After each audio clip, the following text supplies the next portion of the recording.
My name is Karina Pestana, and I am one of 5 siblings, and I'm the 4th. And I kind of have an interesting family situation. I didn't grow up like in a normal, traditional kind of family, I would say. So, I don't know, I had a mom, but like many people, because of life circumstances, I didn't have a dad. Growing up, I knew him through the experience and opinions and the lessons of other people. I had just turned 2.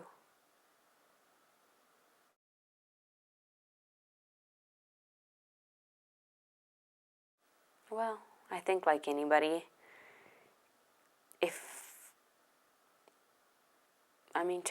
you remember someone in hopes to understand their life more, to kind of understand you and your role and what makes you you. And thankfully there were many people that he was entangled with, so to speak, that he associated with, that kept his memory alive for our family. And more so, my mom was able to keep that memory alive for all of us children, especially the youngest 3, including myself, who really don't have that memory of him as compared to Kirk and Kristen.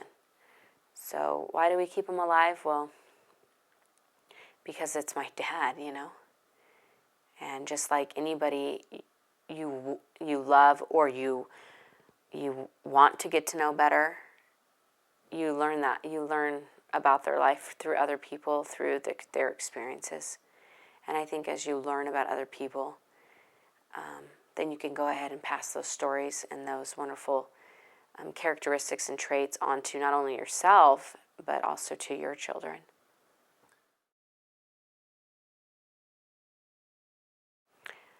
Well, it's a lot of the little things, There are pictures all the time, everywhere in our house. I think a lot of people might have found that hard, and maybe it was even hard for her. But his memory was in our house all the time. So the pictures on our walls of him, of his life, the things that he enjoyed doing were always around our house, and she would use those as teaching moments to share, oh, this is a picture of your dad, he loved to go skiing, and we had all the motorhome, and because that was something he liked to do. He liked to travel and get around, and I can't imagine now being a mom and having to just all of a sudden now have to take 5 young children to go camping, or to go visit different museums up in LA, or to go visit all the parks in all of California.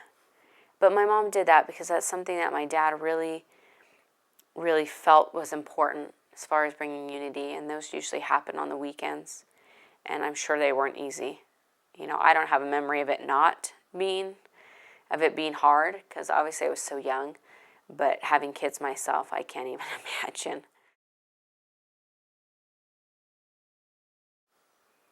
Well, like I said, I think it's a lot of everybody contributing to find out information about him.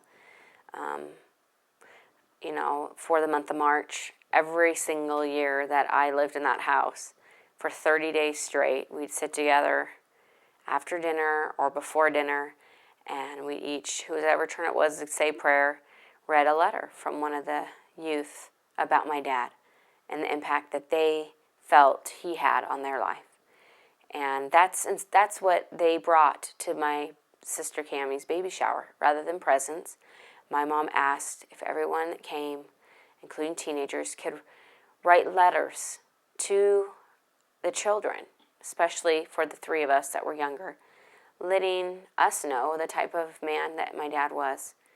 And we always had angel food cake for his birthday, because that was his favorite cake. And we always sang to him as if he was there, and we had a candle, and his memory was alive, I think, more than probably most people who have a father in the home. And whether or not it was an overdone, I don't think so. I felt like it was talked about so much that it affected the way that I lived, because I felt like, while most kids can leave their house and know where their dad is, I felt that my dad was everywhere with me. And it really prevented and, in a sense, gave me the confidence and the courage to make good choices. And I felt that added strength, especially in my teenage years, when I think others may have not. I, I've felt his presence, I think, on many occasions, and more so probably my teenage years or when I was in college, when I probably felt the most alone, and you're just struggling yourself with your own identity and who you are. And I felt, on many dates, especially that were maybe questionable, and even where my mom had questioned the character of the type of person I was dating, I felt his presence giving me the courage to leave, situations that were not appropriate, and in many cases almost felt like I was pushed to leave. I think in college there were many times where I felt discouraged or alone and frustrated, and I felt comforted to know that, things are going to work out. And they haven't always felt easy, growing up. Things didn't always come so easy. I didn't always fit the norm for my friends who were teenagers, and I think because of that, I had to grow up a little bit quicker and assume responsibility a lot sooner than a lot of people. So, with that, I think, the strength comes even now. It comes knowing that there's blessings. And hindsight now, looking back after so many years of my dad being dead, I just see so many blessings. Blessing that how my mom's been blessed financially, and how each of us children have really defined a certain strength within us because of his death. And I think for me, I wonder what my life would have been like had he been alive. What kind of choices would I have made if he had been? I don't know. But I know that a large part of my life and the big decisions I made, I felt his closeness at hand. And it really helped direct me in the way I knew that I needed to live my life. I felt that he was watching, that he knew, that he was on the dates with me, that he was there, in the most critical part of time, where maybe I wouldn't have felt that kind of assurance if he had been alive.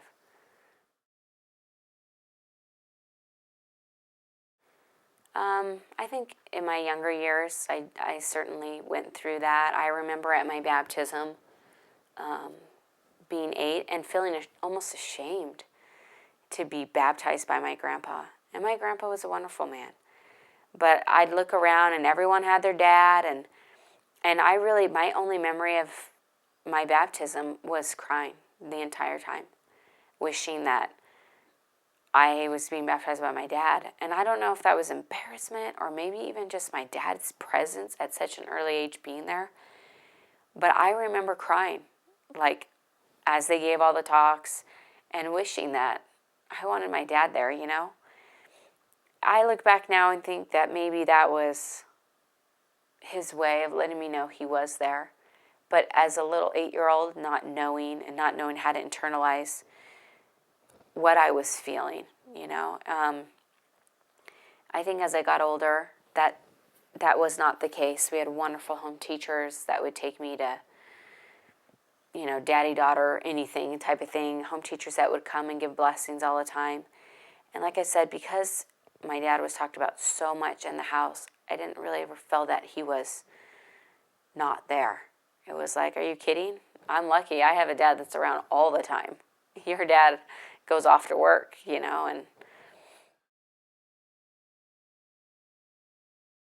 I was definitely sad at 8. It's a hard time, to look around and realize this is kind of a really big special event, and I think internally I knew that. Like, I knew spiritually this is a huge decision. And I think that was maybe the first time I realized, wait a minute, he's not going to be here to meet my future husband. He's not going to be here when I am married. He's not going to be here when I have my first son or daughter. And that is a hard thing to swallow, and I think you take it with time. But when I got married, that was one of the biggest prayers I always had in my heart, is that I would feel him there. I knew that the temple is where he would most be felt. There were other people I had experiences that had seen him at the temple. For heaven's sakes, why wouldn't he be allowed, a portion of his spirit be allowed to be at the temple? And I knew that, hey, of all places that he should be felt or seen, it would be with one of his kids getting married. And that was a prayer I always had in my heart, that when I got married, it was my greatest desire that I would feel him there, that I would know. And there was a part in the ceremony where I knew, to the point that I didn't even dare turn around, because I thought he would be standing right behind me and I wouldn't know how to react to everyone else in the room. And I felt that as well at Kent's mission farewell. I knew he was there, and I knew Kent knew he was there. And we were sitting up on the pew, and we were singing, and we were crying. And I believe we were singing, what song? Were we singing The Spirit of God? It was the closing song, and we were all crying. And there have been times where it's unmistakable. The spirit and the just presence you feel there. And there were other people, extended family, and I believe there was the Murrays and stuff, that felt him there too.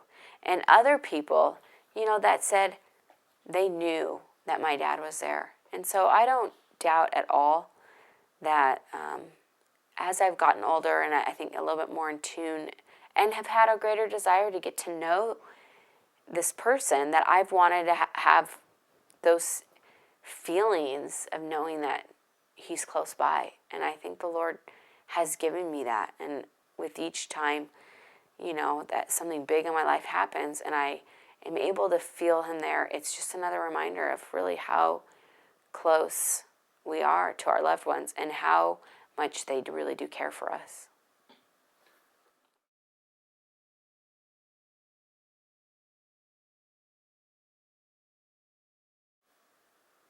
It's different. You feel like there's someone there. And you just know. It's like someone's communicating to you. And in one case, to me, it was like when I was on a date with somebody that now, I look back, had questionable values.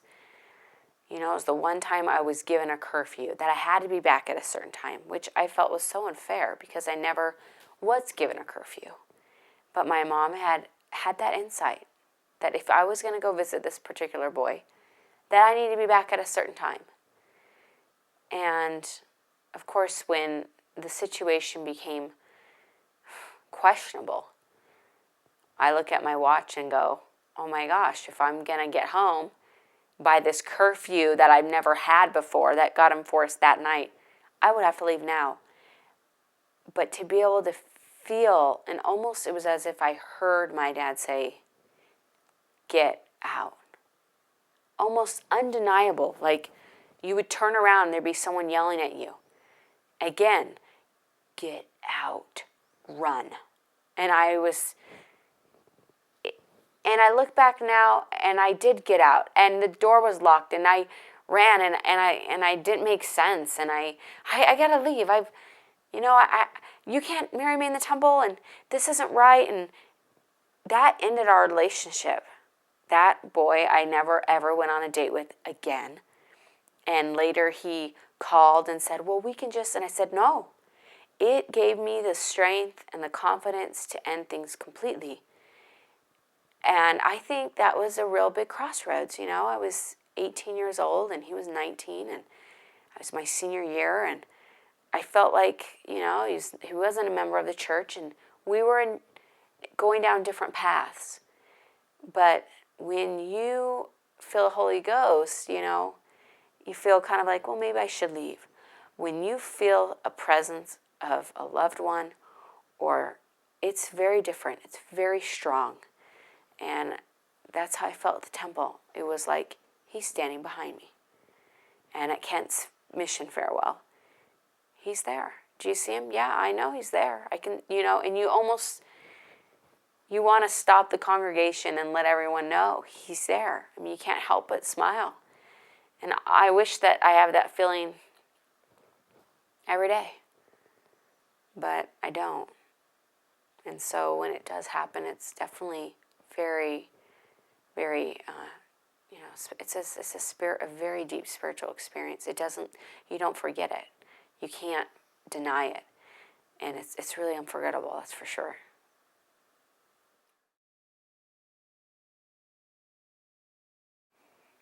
I don't know. I guess you don't know what you don't know. I don't know a life any different than what I've been given. And that's, a mom that loved all her children. A dad that loved the church and worked hard at what he did. And, I don't try to compare my life to anyone else's. I think my experiences have really helped shape me in ways that, I needed. And other people need different experiences to shape them.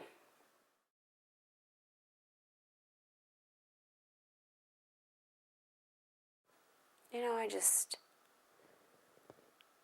don't know necessarily, other than the fact that I think it's a really tragic way to die. It's not the right order of things. You're born, you live your life, you get married, you have children, you watch your children have children, you become a grandma and grandpa, and then you die. I think God allows family members that maybe have gone through tragic experiences or it's the wrong way of things because they might need that. I mean, I really feel like my mom needed these type of experiences, and more so, it was other people's experiences. They were not hers because, in many cases, she was not at a point emotionally where she could have handled something like that. She was just trying to live day to day. But I really feel like the Lord is aware of what we need. And not to say that you weren't close with your grandfather, but when one person dies, leaving a wife with 4 children and one on the way, what kind of comfort and support do you need? I think a lot more than somebody who dies in their 80s and 90s, And so for everyone's experiences, I feel grateful. And I really believe he really did touch a lot of people's lives here on earth. And that it was such a tragedy for them. Because he was, the person in the middle of everything. And so when someone like that impactful dies, it does affect more than just the family. It affects everyone that he's touched, which in his case was a lot of people. And as a result, we got to reap the blessings of people having dreams or experiences or just being able to write wonderful messages of the type of person that he was.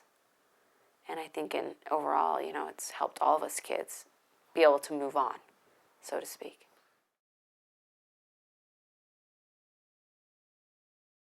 Well, I mean, obviously he had a great sense of humor, I've been told. A great zest for life and didn't require a lot of sleep and was the first to get up early and the last to do things and just had a general excitement. He'd go in the room and he can make anybody laugh and smile and had great leadership capabilities, but was able to reach out to those that were in the corners of a room as well, which I think is pretty interesting because a lot of people that are really dynamic or really, I think, a lot of times you might perceive them as self-centered. And I think the ability to be able to look outside of yourself and still have those type of strengths is huge. And so I think the more that you focus on other people, the more of an influence you are. And obviously that's what he did. That's totally what he did, because how would he have impacted so many people? He cared a lot about the people around him, probably more so than himself. And, my mom always shares that when he came home from work, he would get up early so he can come home early. That he wouldn't, back then, dads just kind of came home, read their newspaper, kept to themselves for an hour or so. But not him, he would change his clothes and go outside, go play with the neighbors, and be playing hide and go seek or play with all the kids. And I don't know. To me, I think that's an unusual characteristic for somebody to do on their own outside of a wife nagging. So obviously, I think he was a little bit more abnormal, which is why it was probably his time to go. Because I don't think somebody with that many attributes and qualities at such a young age, would be kept around very long. The Lord needed him to do his work on the other side. Well, it's nice to go there and say that I've been there and, okay, this is the place type of thing. But, to me, it's just a place. That's not where his memory is. Kind of like the cemetery. It's not like we'd go there, once a year and, of course, periodically throughout the year. But, really I felt my dad closest when I was at home. That's really where his memory was. And that's where my mom made it. And, even now, 30 years later, 3 kids, 4 kids on the way, I go home and I feel him closest there. And people comment about that all the time. There's something different about your house. His spirit's there. And so going Camp Fox was neat to go with, the siblings and go with my mom and feel like we could check it off the list type of thing. This is where it happened. And I'm certainly glad we did do that, but it's not like this sad place to me. It's just, it's just a place where a tragedy happened.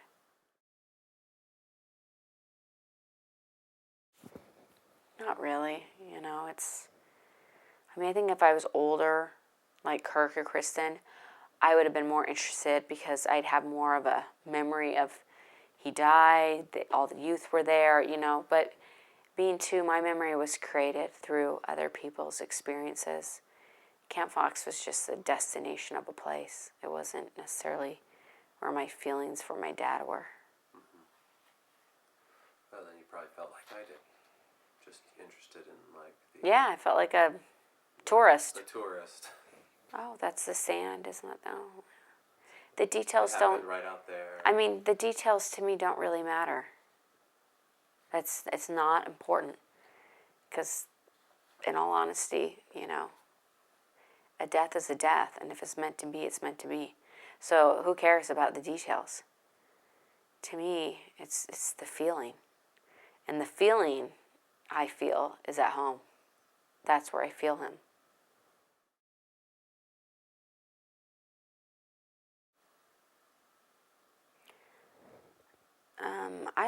I wouldn't say I went through that a lot.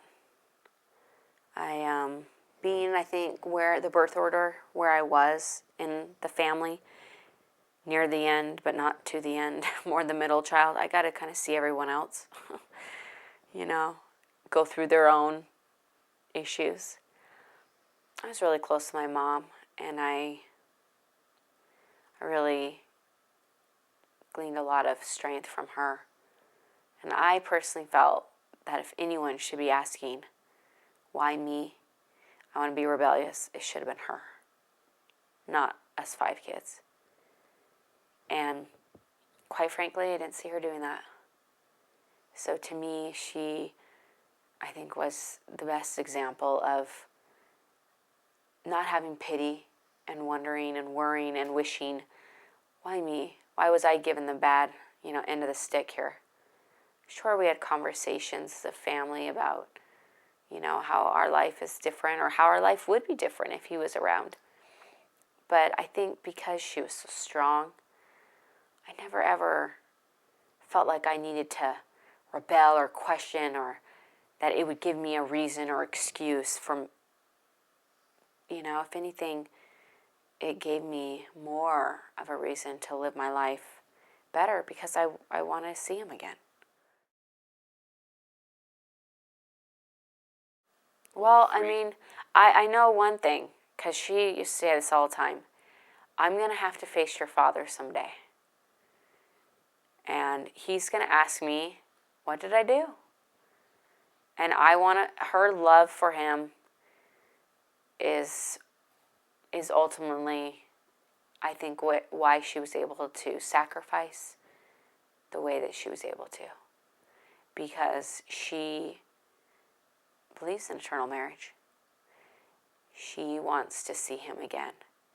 And if it meant that she would do family home evening even when it would take 3 hours to do it, that's what she did. Because she knew it was all these little things that would make the big difference. And so if it was 5-10 minutes of reading scriptures before dinner, kneeling before dinner with friends, no matter who it was, and eating together, those are the things that I would assume that they did, and I'm too, when my dad was around. And they were values that were important then. And just because someone dies doesn't mean it changes.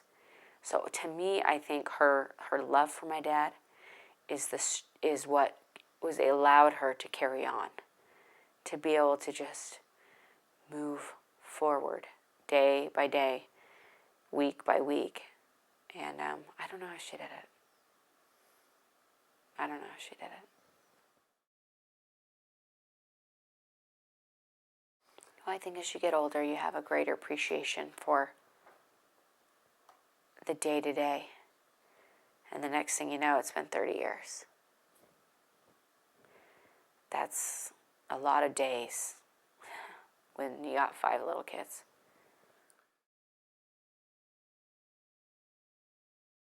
It was a question, that was probably the one question I had from my mom for a lot of years, but was not ready to hear the answer, so I never asked it.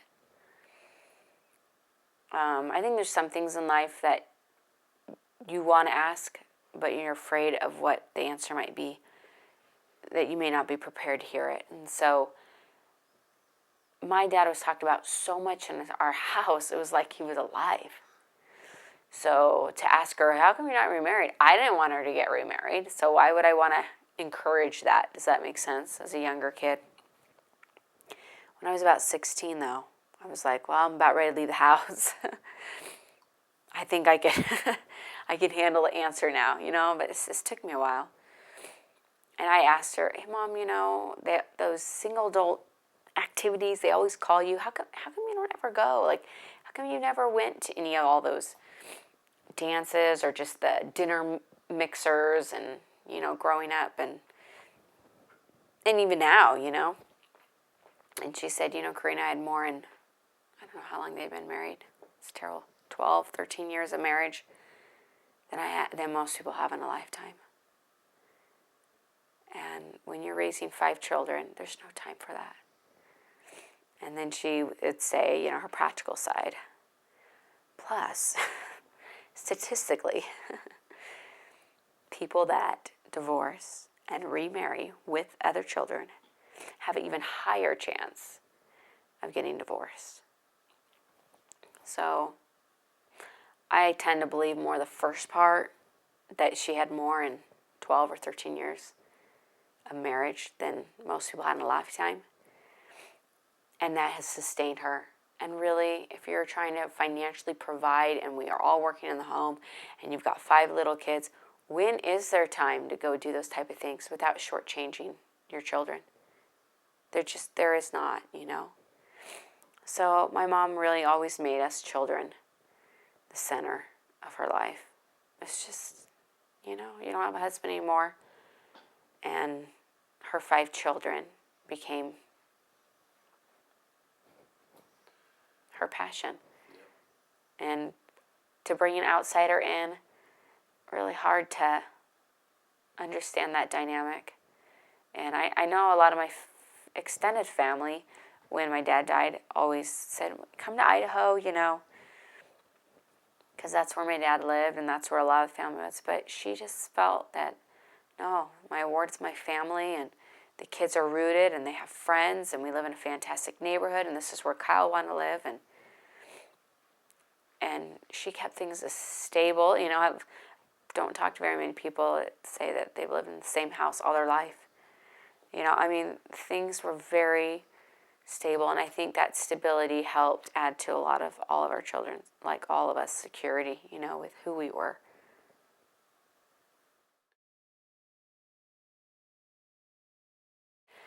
Oh, that would be teaching piano. All of us, whether we hated it or loved it. I thankfully loved it. I can't speak for the rest of my siblings.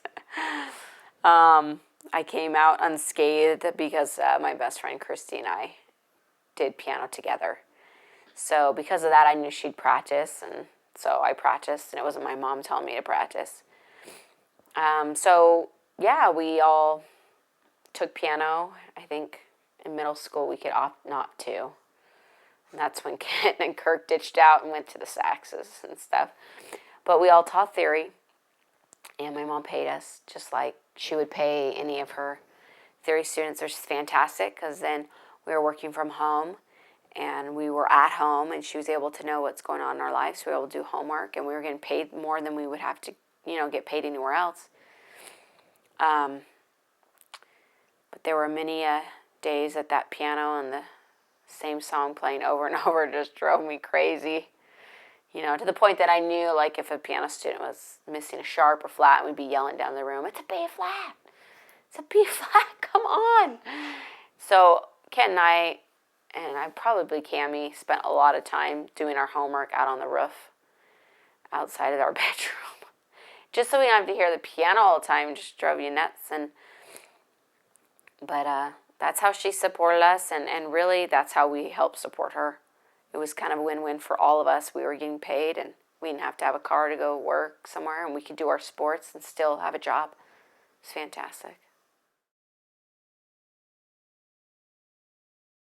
Well, I've always felt, I think, and I don't know if it's just because like I said, my birth order, or even though I'm like the fourth, I'm kind of like, I was always pitted as like the mother of the family by my mom. So I would tell Kent what to do and then take care of Cammie, And then sometimes Kent would, try to put Cammie and I against each other, whatever. But I've just always felt a close connection with her. And that may, like I said, it could just be because of, Kristen was so much older than me as the older sister, so to speak. So I became kind of the mother hen over Kent and Cammie. And so she would, I guess, put a lot of trust on me, like, "Oh, Karina, help me remember that when we, or remind me when we're at the grocery store we need to, or go tell Cammie that or tell Kent that, can you make sure Kent gets up for seminary?" I really looked up to my mom a lot. And, as a mom now with 3 kids, one on the way, I can't even imagine. Like, I thought it was hard then, and it was probably more the selfish part of me, like, oh, it's hard, being a kid without a dad, and we have to do so much. It wasn't so much the dad part. It was like, we all have to cook a night, and I have to mow the lawn, and my brother has to do this, and we have to pick up so many more chores than most of my other friends ever did. And that was just how life was in our house. We're always busy. Saturday was huge chore days and family days, but I look back and go, I don't even know how she even had the strength to give us that kind of responsibility or those chores, and to always follow through regardless of our, resentment or our frustration. But, I love my mom. She's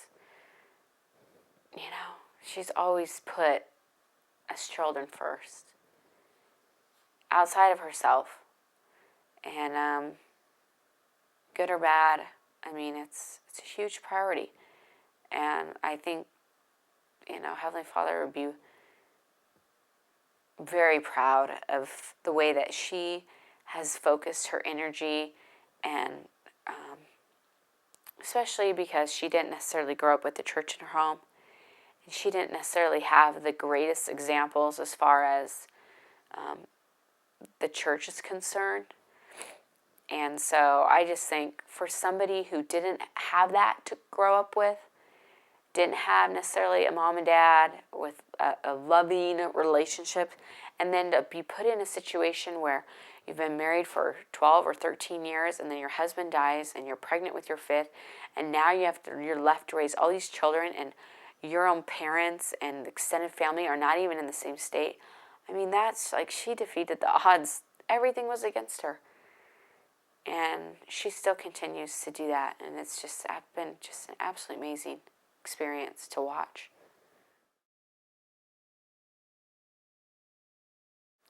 I think she continues to inspire other people. You know, my mom's always been a source of just strength for people. I can't help it. It's my dad, and Heavenly Father give her that strength. But of course she's a source for strength. She was released Heidi president like several times soon after my dad died. And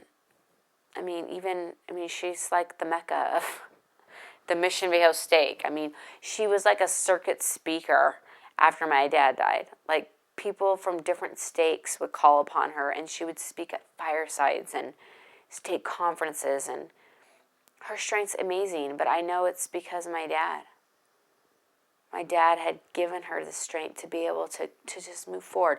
And the more that she was able to share her story, the stronger she got in being able to do that. Well, my mom says that. I mean, my mom says that she was a totally different person. She always says, Karina, if you knew me before, you wouldn't even know, you wouldn't even not recognize me, but I'm not the same person that I was when I was married to her dad. And I'm two. When my dad died, all I know is her now. So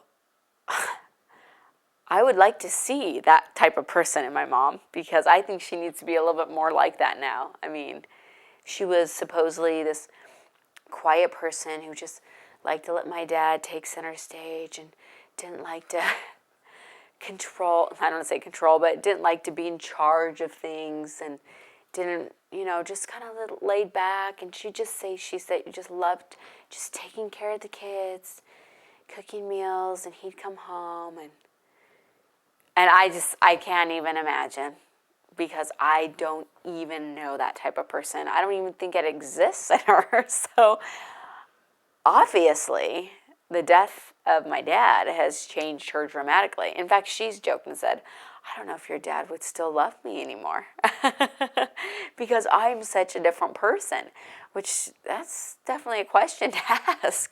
I mean, she has had to become the father and mother in a home. And that's not always admirable quality when you have a spouse in the home, to be the person that's always in charge ordering, don't smile. Anyways, I have picked up some of those qualities, and that has been a whole nother, deal, because not having a father in the home and, being close to my mom and stuff, to then be married, it's like, wow, is this what a husband-wife relationship is? Because I didn't have that modeled for me. So that's kind of different too, because I just came from such an unusual situation where it wasn't even like a divorce, so to speak. It was a home where my dad was talked about all the time, but yet he wasn't there. And my mom pretty much ran the show. And you would have to, with 5 children, have everything structured all the time. So I don't, whether or not my mom needed it to become whatever, or my dad, I don't know. But from what she says is she was a completely different person, and she doesn't even know if my dad will, like the new cider. Maybe she'll go back to normal, how she used to be. I don't know,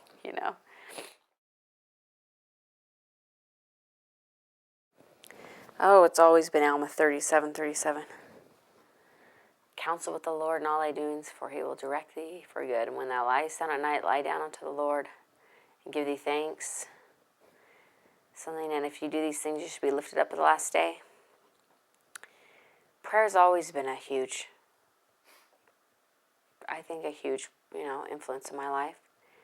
I feel like my prayers have been answered. I feel like they're not answered immediately, you know. It's not this immediate thing. But if we're praying continually day and night, you know, you'll be lifted up at the last day. That's just always been something I've wanted, you know. I've always wanted to see my dad again. It's ingrained in me. It's like my lifelong goal. That, and take my kids and husband with me too, you know. And I think my mom's been a great example, you know, of praying and not always knowing why things happen. But as we pray and we're continually giving thanks and all the things that we do have, that the Lord will bless us. And I see that in my life. I see that in, you know, my mom's life and my siblings. The Lord does bless us. It's not always immediately, though.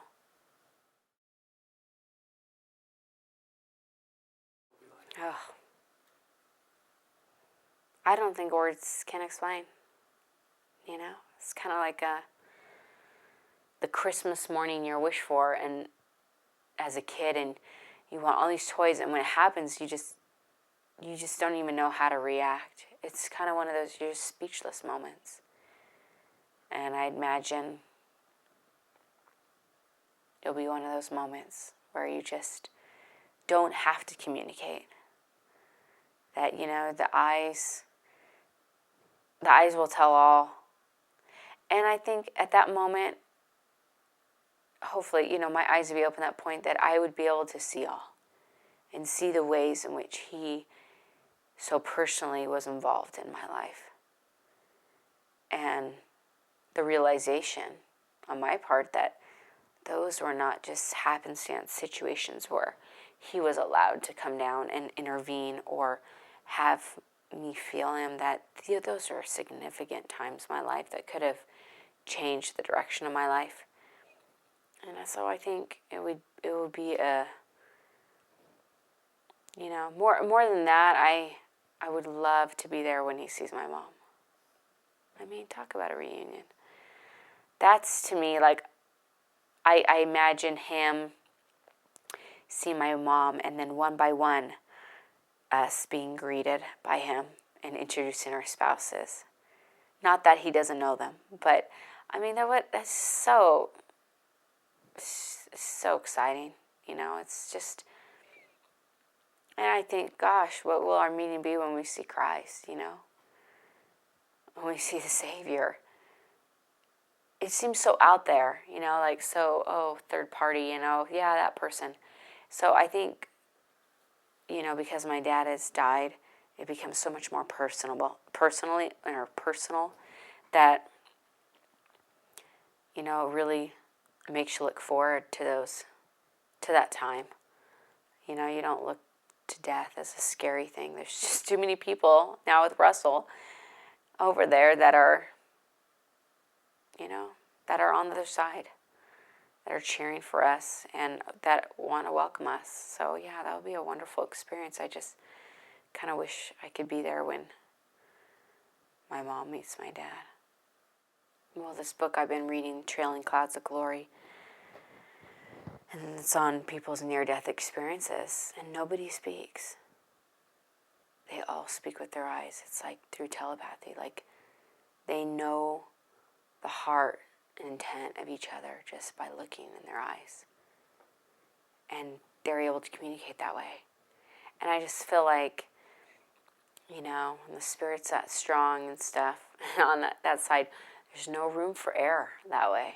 You know, with words, you can kind of, is the tone off? Or, yeah, I don't know. But through communication, I think that's in its purest form. The eyes really are the window to the soul. There's no hiding it. I mean, your life is an example of that. And I think the first thing to go when someone's making bad choices is their eyes. The light in the eyes are gone. And you sense that. So I really think that there would be a deep communication without words that would take place. And then I'm sure my mom would say, now why did I have to go through this? tell me again. I know she has her probably list of questions because we've had those kind of conversations. What type of things would you ask him?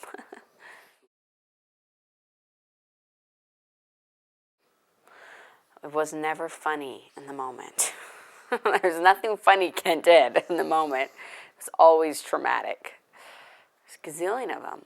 He'd tie my dolls with nooses. Or is that what they're called? Nooses? Yeah. He'd tie my favorite dolls in trees with nooses or on the basketball court. I'd come outside and they'd be hanging upside down. And I love my baby dolls. Love them. And I couldn't climb the dumb tree to get my doll, and the necks were already broken, That wasn't funny, but he sure thought it was. Let's see, wrestling matches, all the time.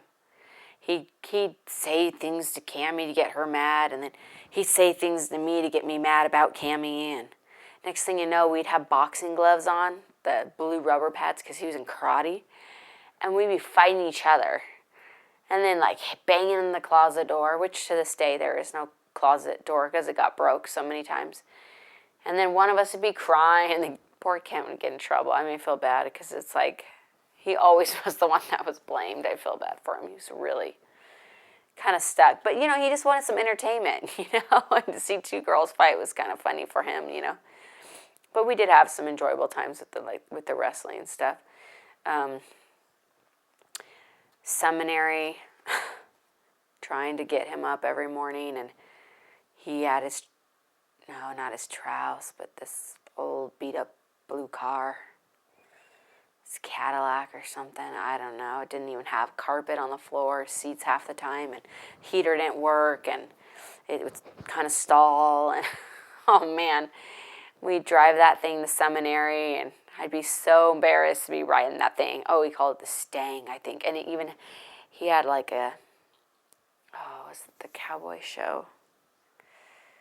He had a microphone or megaphone that you could talk out of it. I forget what that show's called. I can think of the song. Where they climb out the window instead of the door. Yeah, Dukes of Hazzard or Duke of Hazzards or whatever. So he'd always climb out the door, and be making noise as we're driving off, and I'm 16 and or 15, preteen, wanting to look good, for all these boys. I'd be dressed up nice seminary. He's whatever. He did a lot of embarrassing things like that to me, ooh, she thinks you're hot, So Kent was definitely,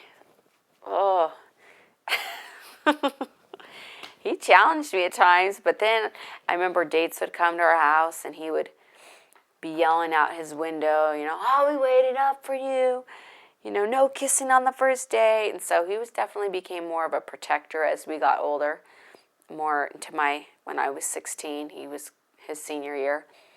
And I appreciated that, it was annoying, but it was nice to know that someone cared. And I still remember he came with one of his friends from lacrosse. He came to a softball game because my mom was teaching piano, and he came and cheered me on, and I remember how, just how grateful I was. And so our relationship's definitely gotten better as we got older. There were some rougher years in the middle school time, but we had a lot of fun.